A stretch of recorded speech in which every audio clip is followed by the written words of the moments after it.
whatever time of day it is that you're actually watching this show.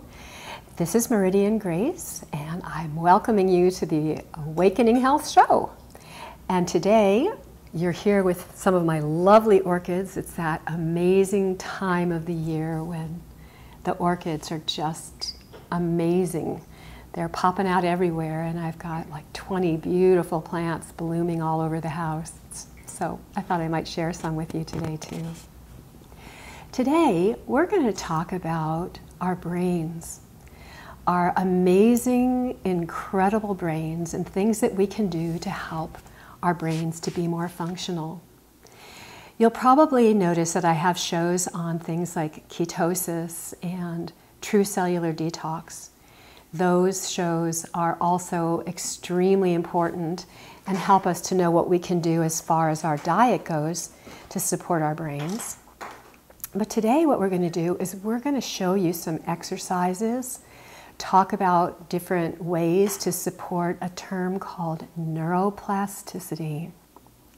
I know that word plastic doesn't sound very natural, but I believe it's taken from a European concept, and it basically just means flexibility and the possibility of doing far more with what we have. And that's what we're going to be looking at today, is how can we do more with what we have. You know, for the longest time, people believed that we could not change what was going on in our brain, that what we got when we were born is what we have, that if there was damage to a part of the brain, we could not do anything about it, and we were just going to have to suffer that issue. Today, we know that's not true, and a big part of that has to do with recognizing that we can actually create new neurons, and brain plasticity, exercise, sensory awareness, movement. All of these things are part of how we begin to understand how we can do so much more with what we have. Way back when I first got started with all of this, probably, well, it was a little after, probably 35 years ago, I met a wonderful man named Paul Dennison and his lovely wife, and he had had issues with dyslexia and did a tremendous amount of research about this and came up with some understanding that is now being shown to be really an important part of neuroplasticity. And it had to do with movement. Not only movement of the body, but movement of the eyes, movement of our thoughts, movement of our awareness. But a big part of it was movement of the body. And he called this work Brain Gym. And I believe to this day you can still buy his wonderful little booklets on Brain Gym. And we watched children that could not learn how to read within a month or so as they started to get more function happening within their brain. We watched children who were constantly turning letters upside down in their awareness, able to get them right side up. We saw children reading backwards, starting to read forwards, and all sorts of dyslexias. Dyslexias for distance, for directions. Wonderful, wonderful progress children could make just by doing some really simple exercises. And also just looking at how movement was related to our learning and brain function.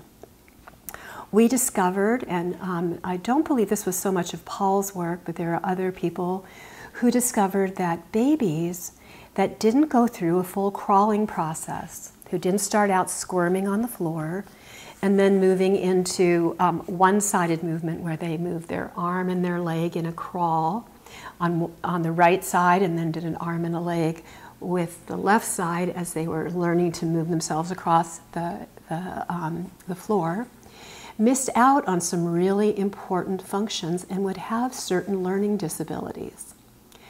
After the children learned how to do this movement on the floor with their single side, they would learn how to do a cross-crawl movement. And this allowed for integration across the midline of the brain that we call the corpus callosum.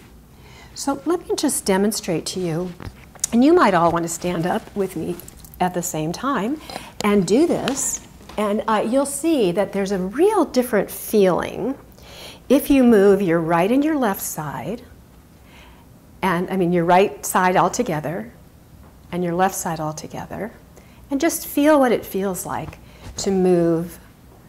Really bring your knee up and your arm up, and to feel what that feels like, and then to feel the difference of doing a cross crawl, where you cross the midline, your knees still coming up, your arm is crossing over, so your right arm is touching your left knee and your left arm is touching your right knee. This particular movement is incredibly beneficial to support the coordination of the left and the right side of the brain. And I highly recommend that if you're having any problems with remembering, learning, or whatever, that you take a little time each day and do a cross crawl. And you might even want to start out and make sure that your body can do one of these movements.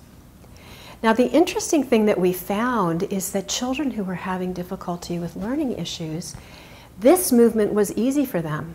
This actually hurts my back. I mean, my body is so trained to do cross crawls that this feels uncomfortable, unnatural, and not good. Whereas this, since I've been doing so much work and something called a patterning process that Dr. Dennison trained the people who studied with him to do, to actually re-educate the brain to make this easy instead of the single-sided movement. And for that, it's a little bit too complicated to share with you in our show, but you might want to find somebody who's certified in educational kinesiology if you or your children are having difficulty with that secondary movement. And you can actually, in a very short period of time, 5 minutes typically, maybe half an hour at most, re-educate your brain to take on a new pattern, a neuroplastic pattern of being able to move in this kind of a fashion. I'm pretty excited because I recently found some wonderful technology called the NeuroLight, which is using light and sound. There's beautiful research now with some amazing neurologists who have discovered that light is the food of the brain.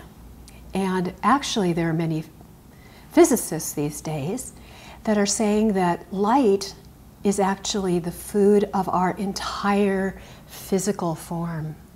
It's what ultimately feeds us all. So it makes total sense that if we were able to feed the body or the brain or parts of the brain that we want to stimulate with light, we can support the brain in that particular function and learn new types of functions. So one of the things that we have started to look at is giving the brain light. And we call this process brain food because light is the food of the brain.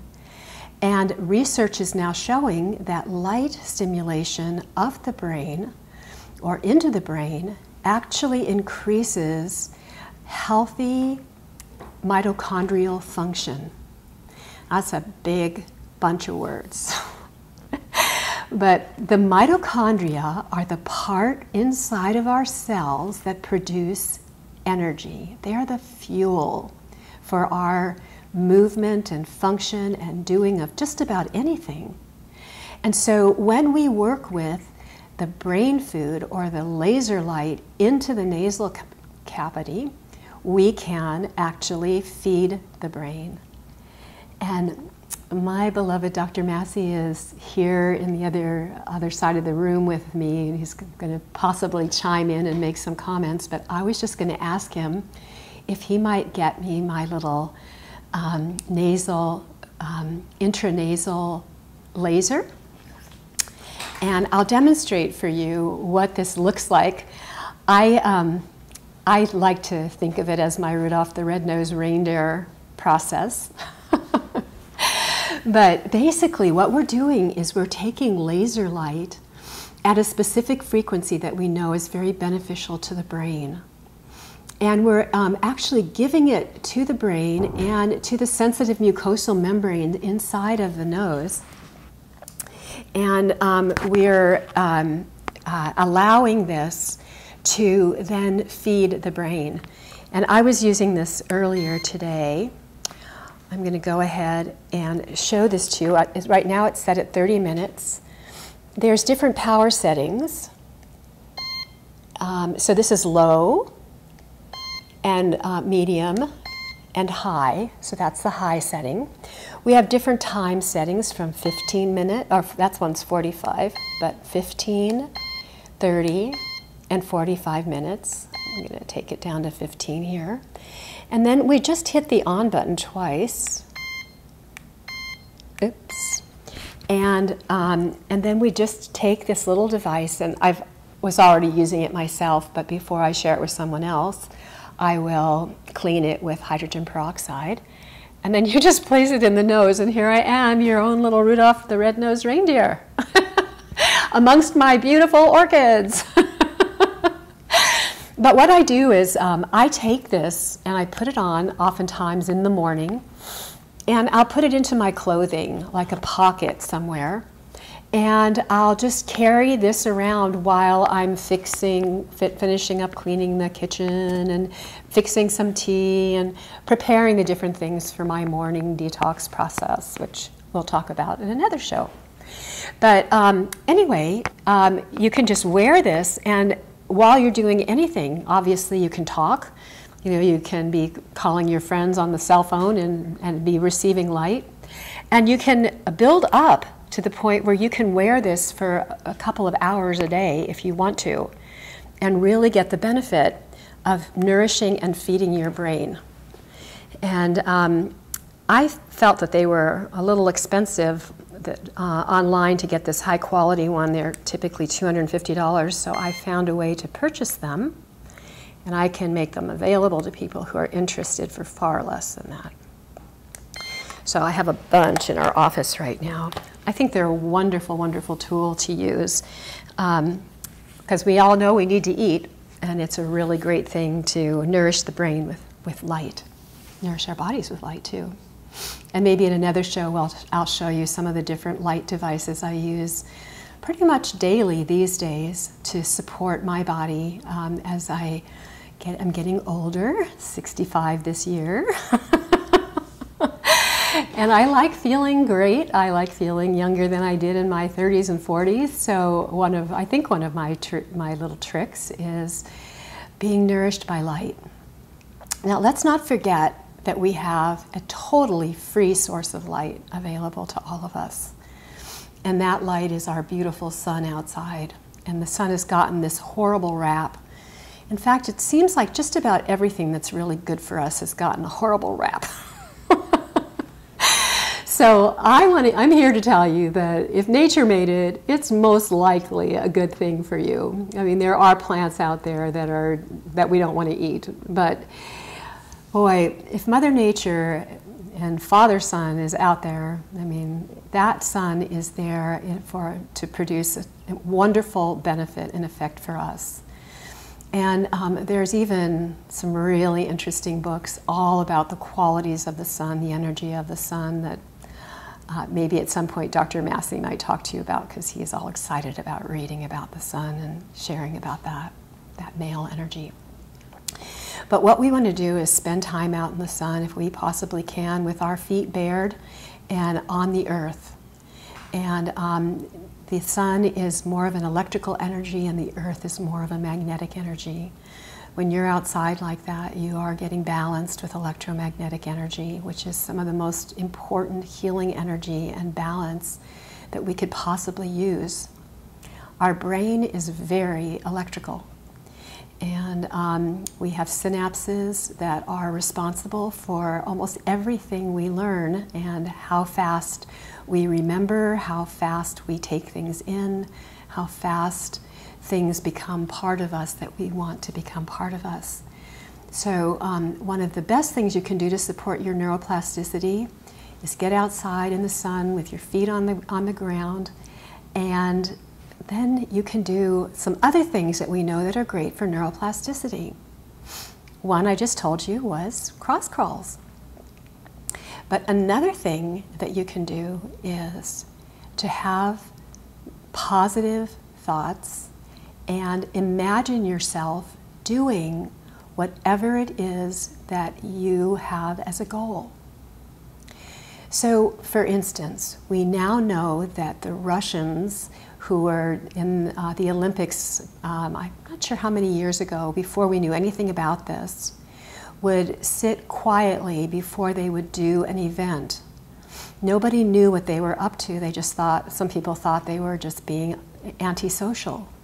But what they were doing was they were imagining themselves pole vaulting, if that was their particular art.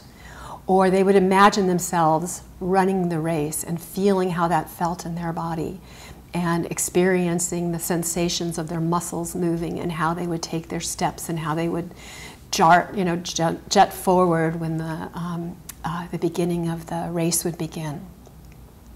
So one very wonderful thing you can do is you can sit outside and imagine yourself already having the skill or the things in your life that would bring joy and happiness to you while you're in the sun and you're on the earth, sitting quietly, either with a chair so that your feet are on the floor, or if you could possibly be sitting down on the ground, or even better, lying down on the ground so that your body gets that full benefit of the magnetism from the earth.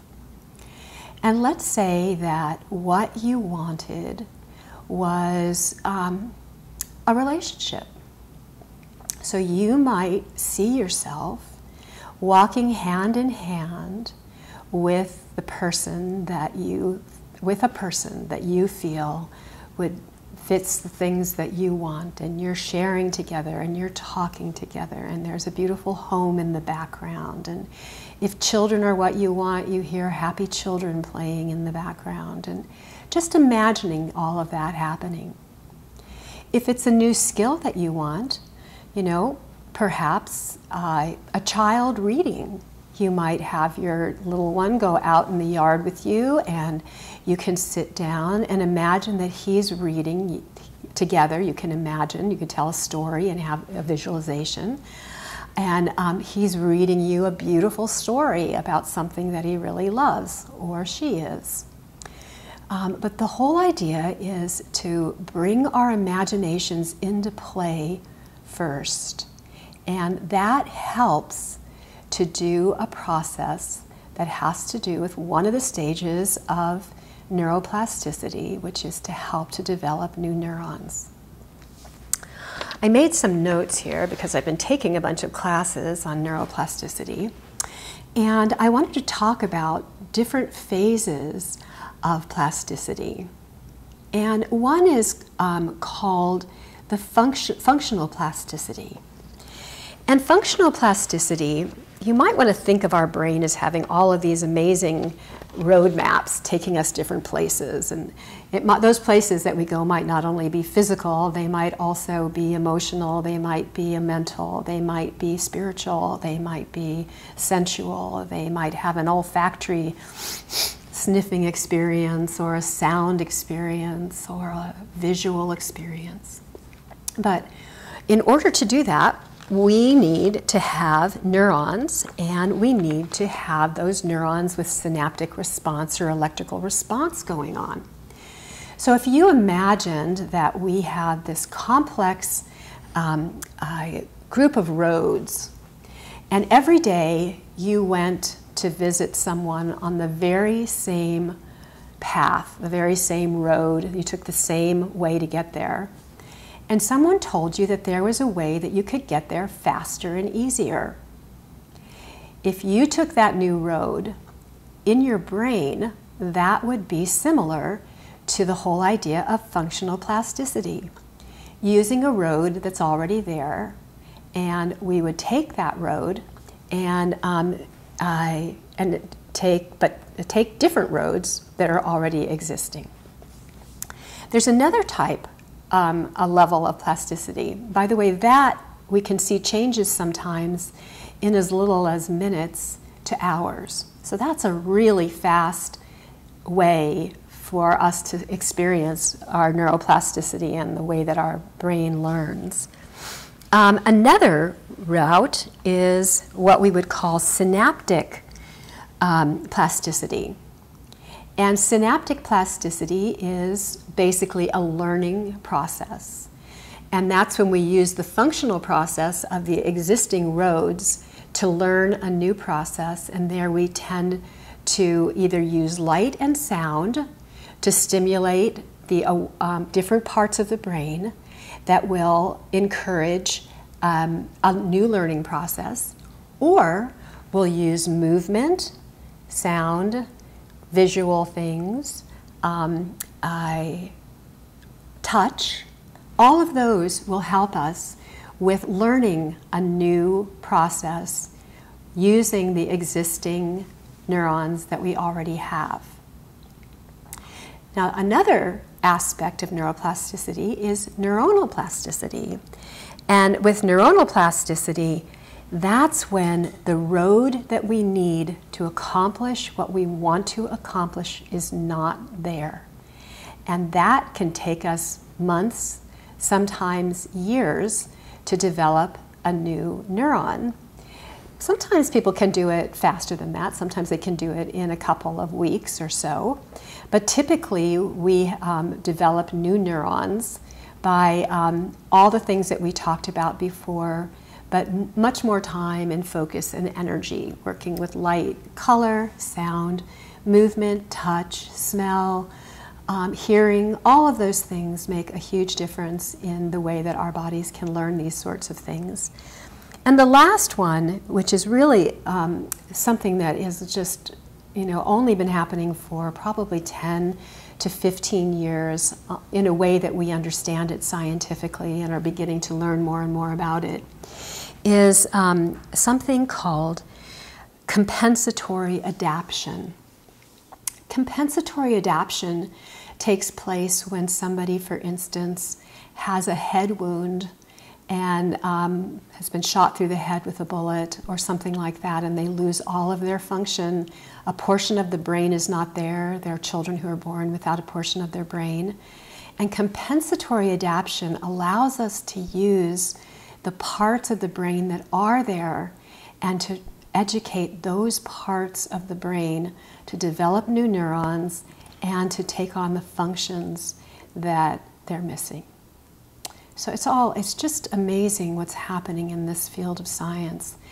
But one of the most amazing things to me is that light and sound can really stimulate these things. So what I'd like to do now is take you in the other room where I have a neurolight. And it's all set up. And I'm going to show you a little bit what I see on the computer. And Dr. Massey agreed to be my guinea pig for this process. It's actually kind of nice. It feels really, really good.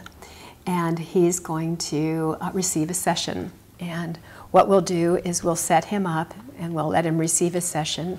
And when we're done, we'll let him tell us what it was like. Okay.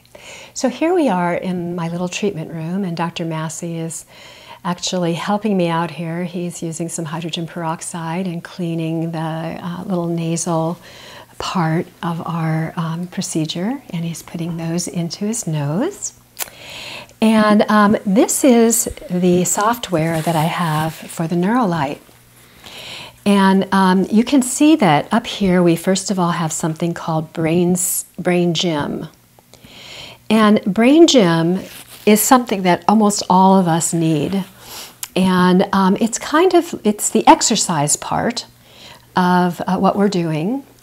And Dr. Massey is now receiving the brain food. And part of the gym is coordination, flexibility, endurance, and strength. And each one of these, if I were to choose one, has different programs that it talks to us about. So there's coordination training, coordination cognitive control network, default mode network. And today I'm not going to get into what all these things mean, but they're really pretty important. Dorsal attention network, limbic network. These are all different parts of our brain, different networks, the way that they communicate back and forth to each other. And if we wanted to know something about one, we would just click on it and then say show. And it gives me information about what each program is. There's over 80 programs here. And people with learning disabilities or neurological issues, you know, ADD, ADHD, people with issues that have to do with addictions, I mean, really, all of us can benefit by supporting brain skills. I mean, our brain gym, exercising our brain. And even someone who is the most gifted musician still does scales every day. So even if you're already incredibly brilliant and doing really high level work, doing brain gym can take you to a new level and create a really powerful foundation. Today, what I'm going to do is I'm going to work with a brain skill for Dr. Massey. And he told me that he would like to work with something that would support a state of peace for him. So I'm going to go ahead and click on peace. And I'm going to look at what's available under peace. And one is basic balance. And here it says that this session is common, non-specific tonic. So it's like a support, a tonic for the whole brain having to do with peace. That can be used frequently for all levels of neuroplasticity. If you're having a tough day, it may not be too exciting for the extrovert, but it gives us different options there. The one that I thought that I might choose for him instead of basic balance is mind tranquil. And this really creates a serene state, and I'm not going to read it all to you right now. What I am going to do is come down here and I'm going to choose a level of intensity. Some of the people that I work with are extremely sensitive, and we might, if it's in a dark room, really take the light intensity way down to like 1 or 2 or 3%.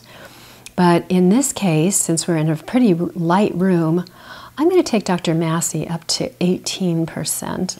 I don't want, well, maybe back a little bit, just a little bit. I don't want him to be pushed too hard. I want this to be super gentle for him. And we typically do 11-minute sessions, and we're going to do that right now. I'm going to click on this 11-minute session. And as you can see, there's a strobing light happening here. We can't do the light part for someone who has had epilepsy. Now, Dr. Massey, if you wouldn't mind moving a little closer to me, you'll be more underneath the light. I'm moving it closer to you, and if you could move towards me just a little bit. He may not be able to hear me right now because he's listening to a specific piece of music, a composition. He's actually getting a specific light composition, and he's also getting a sound composition. And this composition is specific to supporting him with tranquility. And I'm going to try and move this out of the way here. I'm going to hold this for him at the moment since he can't hear me to come closer. So we're going to stop the show right now, and then we're going to come back afterwards and ask Dr. Massey about his experience.